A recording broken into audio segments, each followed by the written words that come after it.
Sweet family, चलिए इस video में बात करते हैं फ्रीन और बेकी के कुछ न्यू अपडेट के बारे में। तो सबसे पहले बात करते हैं बेकी के बारे में। आप सब स्क्रीन पर एक तस्वीर देख रहे हो। इस तस्वीर को बेकी ने अपने आईजी स्टोरी पे डाला हुआ था। बात यह है, बेकी जिस जगह पर बैठी हुई है ना, दरअसल ये एक म्यूजिक स्टूडियो है। मुझे ये बात इसलिए पता है क्योंकि उस म्यूजिक स्टूडियो को जो ओनर है, उन्होंने भी इस पिक्चर को अपने आईजी स्टोरी पे डाला हुआ था। तो बेकी कोई सॉन्ग रिकॉर्डिंग ज़रूर कर रही है, पर हाँ, वो क्या रिकॉर्डिंग कर रही है उसके बारे में क्लियरली पता नहीं है, क्योंकि वो नहीं बताएगी तो हमें कैसे पता चलेगा।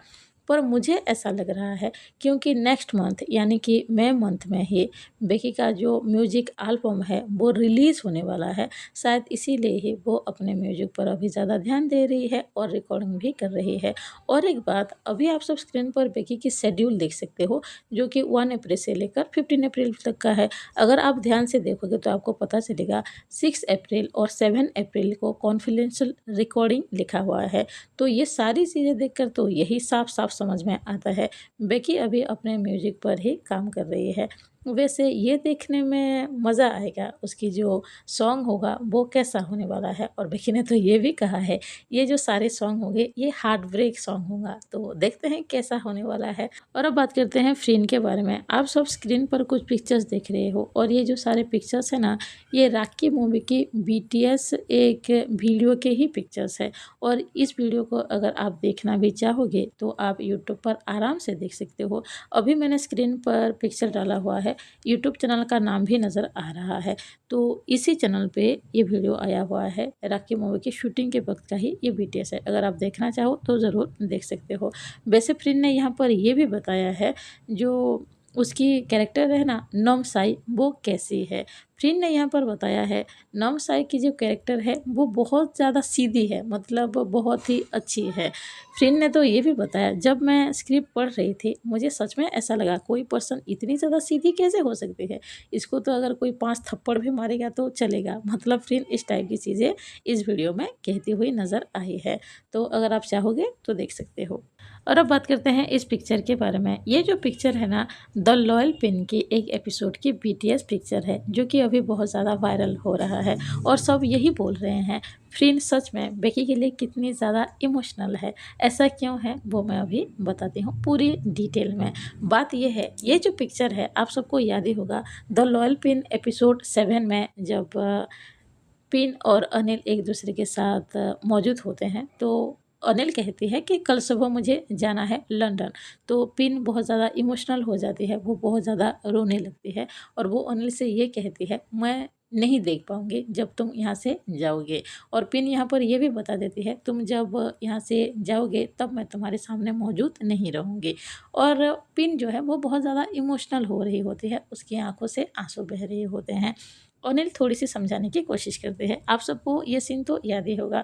तो बात ये है, ये जो सीन शूटिंग हो रही थी, जब शूटिंग ख़त्म भी हो गई, मतलब ये सीन कट हो गया, तब भी फ्रीन खुद को कंट्रोल नहीं कर पा रही थी। वो बस रोए ही जा रही थी और बहुत ज़्यादा इमोशनल हो रही थी। यहाँ पर एक टीचर की भी ज़रूरत पड़ गई फ्रीन को समझाने के लिए कि ये सिर्फ एक सीन ही है और ज़्यादा कुछ भी नहीं है। आप सबको पता ही है, पिन अनिल से दूर जा रही थी, इसीलिए पिन बहुत ही ज़्यादा इमोशनल होती है, क्योंकि अनिल उससे दूर चली जाएगी तो वो सह नहीं पाएगी। इस तरह की सीन थी ना ये। तो जो हमारी प्यारी सी फ्रेंड है, इस चीज़ में इतनी ज़्यादा डूब गई थी, उसको शायद ऐसा लग रहा था कि बेकी जैसे उससे दूर जाने वाली है। और ये चीज़ सोचकर फ्रेंड खुद को कंट्रोल नहीं कर पा रही थी, उसकी आंखों से लगातार आंसू बह रहे थे। अगर आप इस पिक्चर को अच्छे से देखो भी तो आपको समझ में आएगा, दोनों के बीच जो ये सीन शूट हुआ है वो कितना ज़्यादा अच्छा है। ये दोनों सच में ऐसा लगता है कि जैसे ये रियल हो, कोई सीन नहीं चल रहा है। रियल में फ्रेंड और बेकी एक दूसरे के साथ ऐसे सीन, मतलब कि समझ जाओ मैं क्या कहने की कोशिश कर रही हूँ। तो फ्रेंड उस सीन से बाहर नहीं आ पा रही थे, वो बस लगातार रो रहे थे। इसीलिए आप इस पिक्चर में देख भी सकते हो, एक पर्सन नज़र आ रही है जो कि फ्रेंड के हाथ को पकड़े हुए है। ये वही टीचर है और वो फ्रेंड को समझा रही थी कि ये सिर्फ एक सीन ही है, ये कोई रियल चीज़ नहीं हो रहा है। फ्रेंड कितनी ज़्यादा इमोशनल है बेकी के लिए, सोचो कि वो ये सोचकर भी सह नहीं पाती है कि बेकी उससे दूर चली जाएगी। और सिर्फ ये एक बार नहीं हुआ है, दूसरी बार तब हुआ था जब फ्रिन और बेकी यूरेनस मूवी के लिए शूटिंग कर रही थी। उस मूवी में बेकी का कैरेक्टर का नाम था आई थिंक कैट, और फ्रिन की जो कैरेक्टर थी वो थी शायद लिन। तो उस मूवी में एक सीन ऐसा था जहाँ पर बेकी की जो कैरेक्टर है कैट, वो चली जाती है हमेशा के लिए, मतलब दुनिया छोड़कर चली जाती है। तभी जो लिन है वो उसको हग करती है और बहुत ज़्यादा रोती है। तो उस सीन से भी फ्रिन बाहर नहीं आ पा रही थी, उसको बहुत ज़्यादा तकलीफ़ हो रही थी, वो लगातार रो रही थी। सीन कट होने के बाद भी फ्रिन रो रही थी। और जब आप कभी बीटीएस वीडियो भी देख लेना, जब फ्रिन को पूछा जाता है तुम क्यों रो रही हो, तो फ्रिन कहती है मुझे अंदर से ऐसा फ़ील होता है जैसे कि वो सच में मुझसे दूर जा रही है, और इसीलिए मैं सह नहीं पा रही हूँ और मैं अपने आँसू को भी नहीं रोक पा रही हूँ।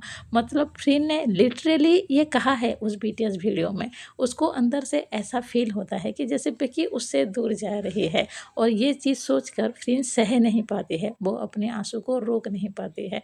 तो इसी बात से ही आप सब सोचो और ये बात भी जान लो, फ्रिन और बेकी एक दूसरे से कितने ज़्यादा अटैच हैं, वो दोनों एक दूसरे की कितने ज़्यादा केयर करते हैं, लव करते हैं। फ्रिन ये बात सोचकर भी सह नहीं पाती कि बेकी उससे दूर चली जाएगी, और इसीलिए ही मैं कह रही थी फ्रिन बेकी के लिए बहुत ही ज़्यादा इमोशनल है। और सिर्फ फ्रिन ही नहीं, बेकी भी फ्रिन के लिए इतना ही इमोशनल है। इसीलिए मैं हमेशा ये कहती हूँ फ्रिन और बेकी के बीच जो है ना, वो कभी चेंज नहीं होगा, वो दोनों पहले जैसे थे वो हमेशा वैसे रहेंगे। और अभी बात किया जाए इस पिक्चर के बारे में, तो आप सब देख सकते हो यहाँ पर जंगल ही नज़र आ रहा है। बात ये है फिल्म की जो न्यू सीरीज़ है ना, द विच ऑफ सियम, उसी सीरीज़ की शूटिंग हो रही है इसी लोकेशन पे। आज फिल्म शूटिंग कर रही है अपने सीरीज़ के लिए, तो इसी लोकेशन पे ही शूटिंग हो रहा है। जिस तरह के लोकेशन पे ये सीरीज़ शूटिंग हो रही है ना, मतलब फर्स्ट डे से लेकर अभी तक जितना दिन भी शूट हुआ है, लोकेशन देखकर तो ऐसा ही पता चल रहा है ज़्यादातर सीन शायद जंगल में ही हो सकता है। और अब बात करते हैं गर्ल फ्रॉम नो हियर के बारे में। आप सबको स्क्रीन पर एक पिक्चर नज़र आ रहा है, और इस पिक्चर में यही दिखाया गया है गर्ल फ्रॉम नो हियर को लोग कैसे देख रहे हैं और किस प्लेस पे किस तरह से girl from nowhere perform कर रहा है। मैं आप सबको बता देती हूँ, पहले लिखा हुआ है top 10 TV show in Thailand today, number 2 पे मौजूद है गर्ल फ्रॉम नो हियर। उसके बाद आप देख सकते हो top 10 TV show in Indonesia today. उसके बाद लिखा हुआ है top 10 TV show in Malaysia today. उसके बाद लिखा हुआ है टॉप 10 सीरीज़ इन सिंगापुर, और भी कुछ कंट्री का नाम यहाँ पर लिखा हुआ है। वैसे जिस तरह से girl from nowhere series चल रहा है ना, इससे यही साफ पता चलता है बेकी तो पहले से ही बहुत ज़्यादा पॉपुलर एक्टर है। इस सीरीज़ के बाद और भी ज़्यादा पॉपुलर हो जाएगी, और भी ज़्यादा लोग बेकी को पसंद करने लगेंगे, उसको लव करने लगेंगे। वैसे इस चीज़ को देखकर अच्छा भी लगता है, खुशी होती है। बेकी की ये सीरीज़ इतनी ज़्यादा सक्सेस हो रही है, लोग इसको पसंद कर रहे हैं।